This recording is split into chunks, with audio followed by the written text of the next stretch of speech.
Food is one of the most important things in our lives. It sustains us, it nourishes us, and it brings us together. But what does the future of food hold? La comida es una de las cosas más importantes de nuestra vida. Nos sustenta, nos nutre y nos une. Pero ¿qué nos depara el futuro de la comida? There are numbers of trends that are shaping the future of food. One trend is the growing popularity of plant-based diets. More and more people are choosing to eat less meat and more plant-based foods for ethical, environmental, and health reasons. Hay una serie de tendencias que están dando forma al futuro de la comida. Una tendencia es la creciente popularidad de las dietas basadas en plantas. Cada vez más personas optan por comer menos carne y más alimentos de origen vegetal, por razones éticas, ambientales y de salud. Another trend is the rise of personalized nutrition. As we learn more about individual genetic and metabolic differences, we will be able to create personalized diets that are tailored to our specific needs.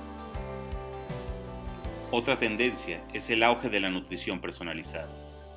A medida que aprendemos más sobre las diferencias genéticas y metabólicas individuales, podremos crear dietas personalizadas que se adapten a nuestras necesidades específicas. Finally, technology is also playing a big role in the future of food. We are already seeing new technologies that are being used to develop more sustainable and efficient ways to produce food. For example, vertical farming and hydroponics are being used to grow food in urban areas and with less water. Finalmente, la tecnología también está jugando un papel importante en el futuro de la comida. Ya estamos viendo nuevas tecnologías que se están utilizando para desarrollar formas más sostenibles y eficientes de producir alimentos.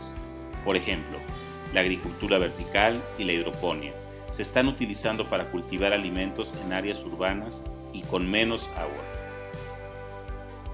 So, what does all of this mean for the future of food? It means that we are on the cusp of a food revolution.